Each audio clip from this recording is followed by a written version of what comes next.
Ndugu zangu, leo tuko online ibada hii na makanisa yetu 2141. Kusema kweli, mengine sio makanisa ya ufufuo na uzima, lakini makanisa ya watu wanaompenda Mungu na wanaopenda Tanzania. Ninaomba mnisikize kidogo.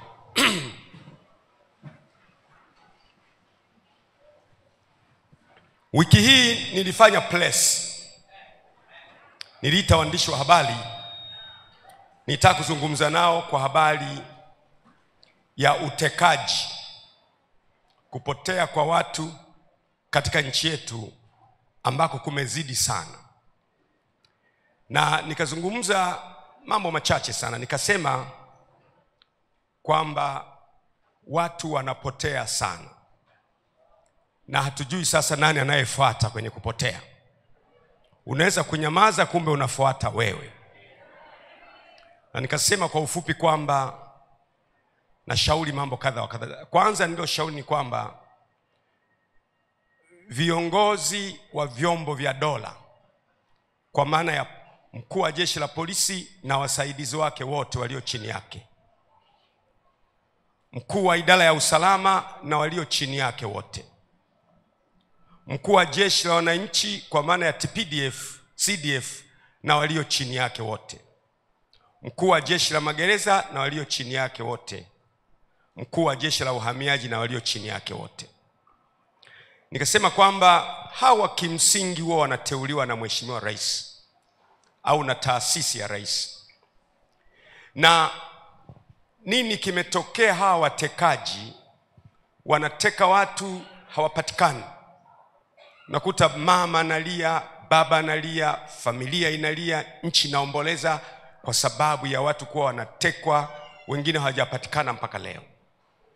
Nikatoa orodha ya watu 83 ambao wengine wametekwa hawapatikani kabisa, wengine wametekwa wakapatikana, wengine hawajulikani. Kwa kati ya hao kuna watu ambao wametekwa hawapatikani, na kati ya hao kuna missing persons ambao hawajulikani wamekwenda wapi.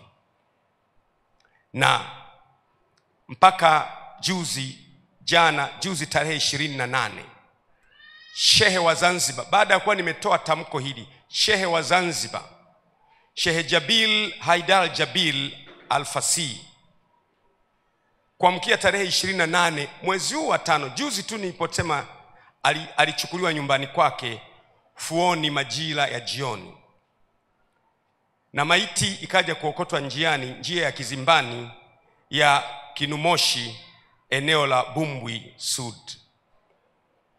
Huyu Shehe Jabil ni muumini wa msikiti wa Ijumaa wa Marindi, naye ameondoka.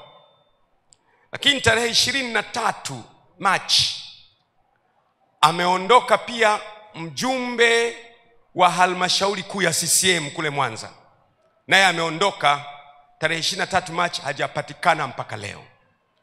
Kwa hiyo watekaji wanateka mwana CCM, wanateka kiongozi wa dini, wanateka mwananchi wa kawaida. Juzi tu mmeona kiongozi wetu Padri Father na Padri Kitima, ambaye pia ni katibu wetu wa teki, alivamiwa na watu, akapigwa, akaumizwa, na wale watu walikuwa na nia ya kumuua kabisa, akasurvive. Katekista wetu mwingine kule naye kavamiwa, naye kapigwa, kaburuzwa.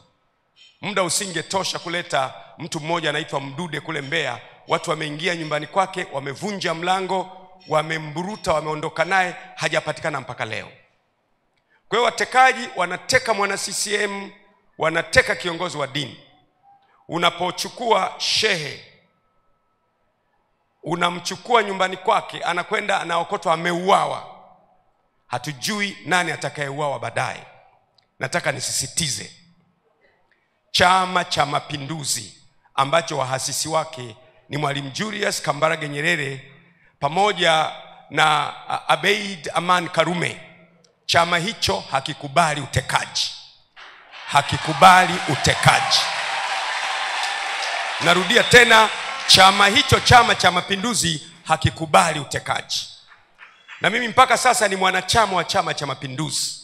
Naungana na waasisi wetu Mwalimu Julius Kambarage Nyerere pamoja na Aman Abeid Karume na viongozi wengine wote wa Tanzania waliowahi kutawala nchi hii, akiwemo Ali Hassan Mwinyi ametangulia mbele za haki, akiwemo Benjamin Mkapa ametangulia mbele za haki, akiwemo Jakaya Mlisho Kikwete ambaye tuko naye leo, akiwemo John Pombe Magufuli na viongozi wengine wote. Hawa wote hawajaasisi chama cha kuteka watu, na CCM sisi si watekaji, na anayeteka watu anateka kwa nia yake yeye mwenyewe. Mmenisikia ndugu zangu? Mpaka leo mimi ni mwanachama wa CCM ambaye hataki utekaji. Narudia tena, sitaki utekaji. Narudia tena, sitaki utekaji na watu kupotea kwenye mazingira ya kutatanisha. Sasa yeyote anayenipinga mimi, ninyi mtajua maana yake.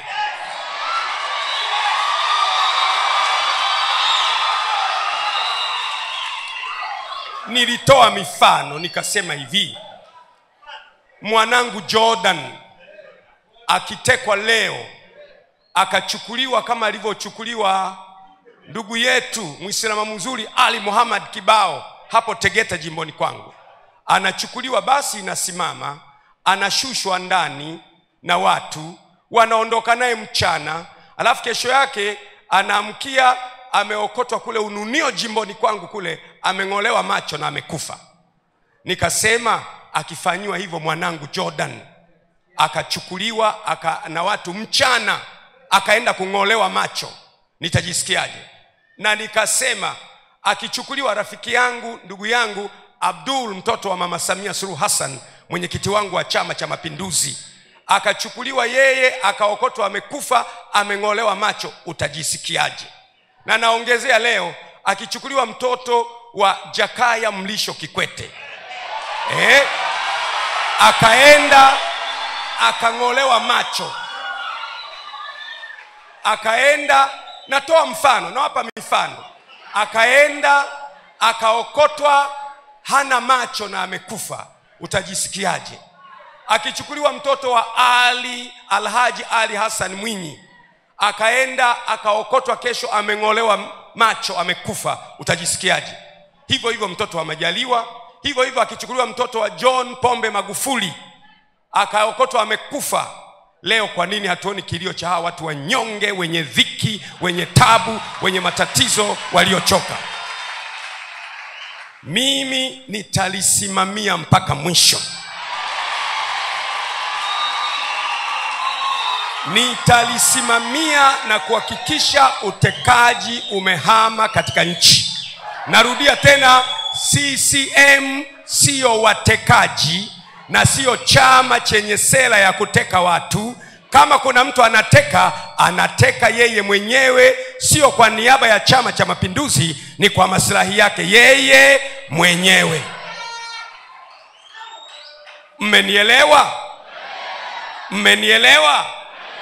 Sasa kama nimeongea mimi, alafu kesho shehe kachukuliwa nyumbani kwake, watu wamekuja na Noa, wameondoka naye, kaokotwa amekufa baada ya masaa 2-3, nani anayefuata baadaye? Na kwa sababu hiyo mpaka terminology imezaliwa. Nikasikia terminology inaitwa Gwajimanization. Tumepata neno mpya kwenye ulimwengu wa kisiasa, linaitwa Gwajimanization. Sasa nilipoona Gwajimanization, nikataka sasa niitafasiri Gwajimanization maana yake nini. Gwajimanization au Gwajimanizing ni ujasiri usioteteleka wa kusema kweli,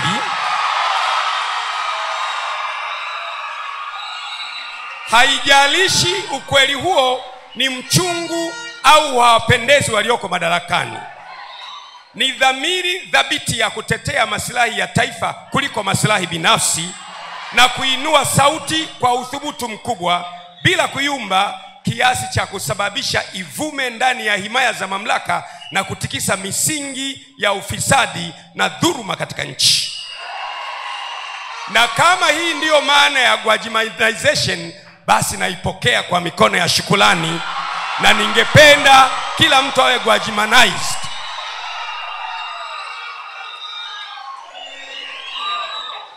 Naipokea kwa mikono ya shukrani.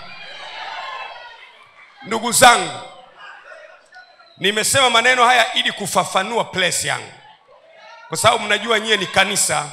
Wale walio mbali mmesikia askofu wenu anatajwa kwamba ana Gwajimanize. Gwajimanization kwa maana hii sasa nakubali kweli, ningependa kugwajimanize, kwa maana ya ni ujasiri usiotetereka wa kusema ukweli. Haijalishi ukweli huo ni mchungu au hawawapendezi walioko madarakani. Ni dhamiri thabiti ya kutetea maslahi ya taifa kuliko maslahi binafsi, na kuinua sauti ya uthubutu mkubwa bila kuyumba kiasi cha kusababisha ivume ndani ya himaya za mamlaka na kutikisa misingi ya ufisadi na dhuluma katika nchi ya Tanzania. Gwajimanization. Nani angependa awe Gwajimanized hapa? Piga kelele, sema ya. Naomba ukae. Kwa hiyo kwenye hili swala sitayumba, sitabadilika, sitapunguza msimamo, tasimama nalo mpaka kuhakikisha kila aliyetekwa amejulikana amekwenda wapi, anafanya nini. Na wale missing persons, kuna wengine wanaitwa missing persons ambao wenyewe hawajulikani wako wapi, lazima tuhakikishe na wao wanapatikana. Sasa ndugu zangu, vaeni silaha kamili za Bwana ili muweze kushindana siku ya uovu, kwa maana kushindana kwetu sisi si juu ya damu na nyama, ni juu ya falme na mamlaka na wakuu wa giza na majeshi ya pepo wabaya katika ulimwengu wa roho. Tutashindana na tutashinda. It is in this time we refuse abductions in our country, disappearances in our country. We will never take abductions and disappearances in a country, Tanzania, as a normal matter. We refuse to do it. And I, as a Tanzanian, will never swallow that people are abducted and everybody is silenced. Silence means granting access to evil. Silence means comfortable. Silence means go ahead. I refuse to be silenced. I refuse to be silenced. I refuse to be silenced. Hebu sema kwa sauti, Tanzania ni yetu sote. Sema Tanzania kwanza, yeyote yule na wowote wale na lolote lile linafuata baadaye. Ushauri wangu mwingine ukawa, kwa mfano, ikiwa, narudia tena, ikiwa, sema ikiwa. Kwa sababu watekaji wengi hawa hawajapatikana, na mimi nikasema mimi haiwezekani watekaji wawe vyombo vya dola. Nikasema watekaji sio polisi, kwa sababu polisi hawezi kwenda kumchukua mtu mahali na akajitambulisha polisi alafu mtu huyo akaokotwa ametupwa boda. Kuna yule yule kaka wa Kenya Boniface Mwangi. Kuna yule dada wa Uganda kaka Boniface Mwangi wa Kenya, na yule dada wa Uganda yule Agatha Tuhaile. Haiwezekani, wale si polisi. Polisi wa kwetu ni competent. Sema tena competent. Wale sio idara ya usalama. Idara ya usalama ya kwetu ni competent. Wala sio jeshi la wananchi, wala sio magereza, wala sio uhamiaji. Sio. Bila shaka inaweza kuwa, hebu sema inaweza kuwa, kuna kakikundi fulani ambako kenyewe kanakuwa kanawachukua watu kwa maslahi ya mwanasiasa fulani. Ndiyo maana nikapendekeza kwamba wakuu wa vyombo vya dola, wa kwanza, wa pili, wa tatu, wa nne, wale ambao wanapatikana kwa influence ya taasisi ya rais, ndiyo rais awe anawachagua. Lakini akitaka kuwatoa, apeleke hoja kwenye kamati ya ulinzi na usalama na mambo ya nchi za nje ya bunge, ili wabunge tuone huyu mkuu wa chombo cha dola asije kuwa anatolewa kwenye nafasi yake kwa sababu ametetea masilahi fulani ya taifa, ili kwamba taifa liwe salama, ili vyombo vya dola wawe na uwezo wa kutulindia maono zetu siku zijazo. Na nasisitiza, huo ndio ushauri wangu wa kukomesha watekaji. Kwa sababu chombo cha dola, kwa mfano, natoa mfano, kwa mfano chombo cha dola kimeona kumbe anayeteka watu ni kakikundi kale. Alafu chombo cha dola kikaenda, kumbe kakikundi kale ni kakiongozi fulani wa kisiasa. Katashindwa, kwa sababu mtu anaweza hata awe polisi au idara ya usalama au magereza au jeshi la wananchi au hamiaji, ni binadamu aliye na roho, ana moyo. Akiambiwa utafukuzwa kazi, ana familia, ana watoto, ana maisha, ana mama yake, ana baba yake, utaogopa. Akifukuzwa wa kwanza, wa pili, wa tatu, wa nne, wa tano, atakayekuja atakubali. Nikashauri kwamba ni muhimu sana, ndiyo ni ushauri. Na mimi nashangaa kwa nini watu wanapiga kelele na ushauri. Kwa sababu ushauri unaweza kuukataa au unaweza kuukubali. Nitegemea mtu aseme tu kwamba tumekataa ushauri wa Gwajima. Ni ushauri. Ni ushauri. Aseme tumekataa ushauri wa Gwajima, simple. Na ukiukataa ushauri wangu, mimi nimetumwa na Mungu kwenye hii nchi. Na safari hii ndio mtajua kwamba Mungu amenituma. Narudia tena. Mungu hatumi watu wazuri sana. Hatumi watu wenye sura nzuri sana. Hatumi watu wanaovutia sana. Mungu anatuma watu kama anavyopenda yeye mwenyewe. Na anatuma kwenye nchi kwa ajili ya makusudi yake ya milele. Karne ya kwanza, Mungu wa mbingu na nchi alimtuma mwanae Yesu Kristo. Akaja hapa duniani. Ni binadamu 100%, lakini ametumwa na Mungu. Kwenye kitabu cha Yohana imeandikwa, palitokea mtu ametumwa na Mungu, na jina lake aliitwa Yohana. Huyu alitumwa kutengeneza njia ya Yesu Kristo. Mungu anatuma watu. Baada ya miaka 500 na kitu baadaye, Mtume Muhammad sallallahu alaihi wasallam naye akaja duniani. Ndiyo maana unaona Uislamu umeenea duniani kote, naye alikuja kwa ajili ya utume wa kueneza Uislamu duniani. Kwa hiyo Mungu huwa anatuma watu kwa kusudi maalum. Na Mungu akiwatuma watu huwa anawalinda, anawatunza mpaka watimize mission waliotumwa naye katika uso wa dunia.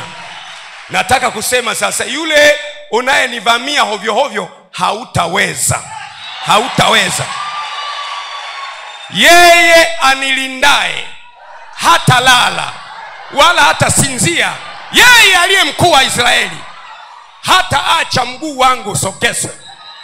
Wao watataja magari, wao watataja farasi, wao watataja silaha zao, lakini mimi nitalitaja jina la Mwenyezi Mungu aliyeumba mbingu na nchi, akulindaye hata lala wala hata sinzia, aliye mkuu wa Israeli. Tumpigie Bwana makofi makubwa sana.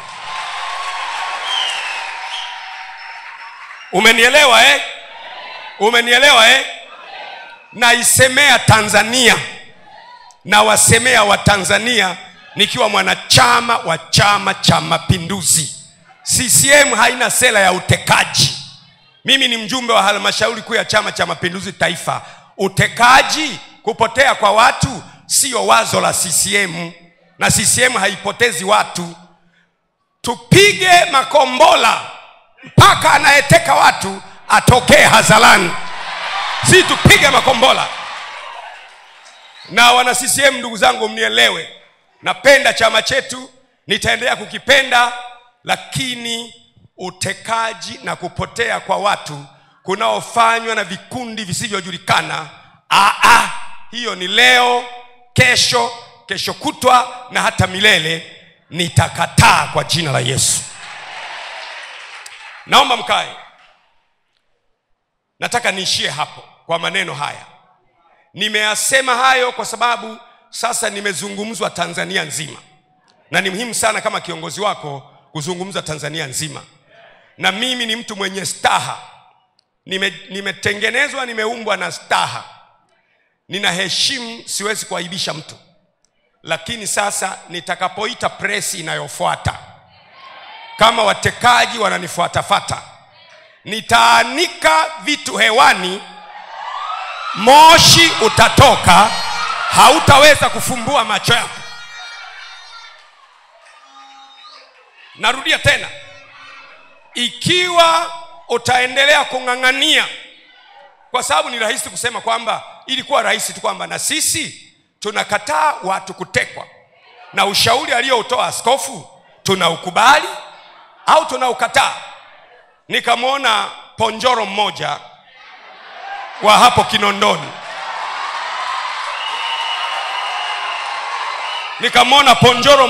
Kinondoni, ambaye kazi yake ni kuchezesha kamari, ambaye hata Mwenyezi Mungu Subhanahu wa Ta'ala hapendi mambo ya kamari. Na yeye eti anaongea, anasema Gwajima anasema mtoto wa watu. Mimi nimetaja watoto wa wote. Nimetaja mtoto wangu Jordan, nimetaja mtoto wa Majaliwa, nimetaja mtoto wa Samia Suluhu Hassan, nimetaja mtoto wa watoto wa watu wengi. Eti yeye anaumwa na mtoto mmoja tu. Eti yeye ni mtoto mmoja tu. Sasa nisikilize, ponjoro wa Kinondoni, nikikuamkia wewe utabaki vipande vipande, kwa maana ya nikikusemesha Kinondoni yote itakukataa na utanuka kinyesi.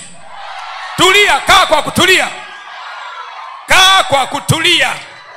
Hapa unaongea na jasusi la mbinguni.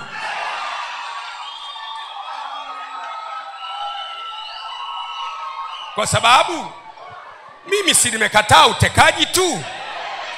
Mimi nimesema Watanzania wasifanye nini? Wasitekwe. Basi. Na kama mtu asingenijibu, mimi nisingesema haya. Mimi kwa kadiri unavyonichokoza, ndivyo ambavyo jitu linaamka ndani yangu.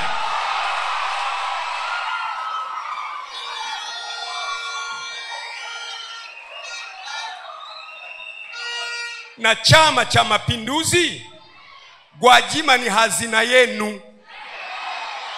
Gwajima ni hazina yenu ya CCM. Mnaye mtu ambaye hamjamjua bado. Narudia tena, you have a person that you don't understand yet. Hamjamjua bado. Mtu mliye naye ni mtumishi wa Mungu wa wote, na anatakiwa afanye mapenzi ya Mungu kwa wote. Na saa imetimia. Naam, atukuzwe mwana wa Adamu. Tumpigie Yesu makofi makubwa kabisa.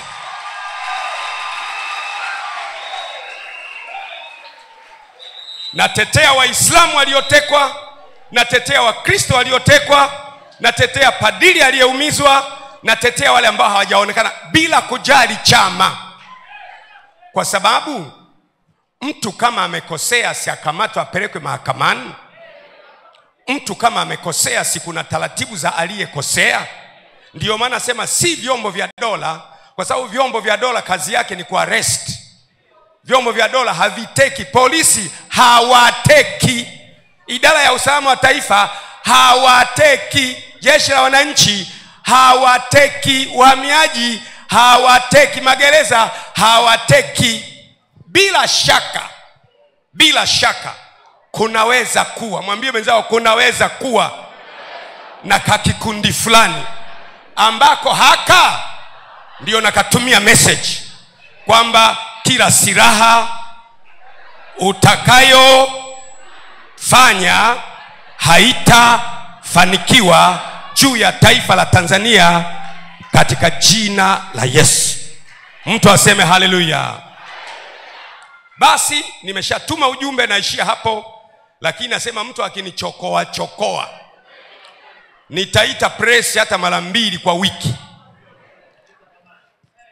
Nasema press nitakayoita ya pili, kama ukiendelea kunichokoa nitasema vitu utatoka moshi, huwezi kufungua macho. Lakini sasa mimi ni mtu wa staha. Hebu sema staha. Siwezi kumwaibisha mtu, na ndio maana umeniona almost miaka 4 yote nimekuwa kimya, kwa sababu sikuwa na lengo la kumwaibisha mtu. Lakini napoona utekaji, watu wanapotea, na mimi nipo kwenye taifa langu, jambo hili haliwezi kukubalika hata mara moja.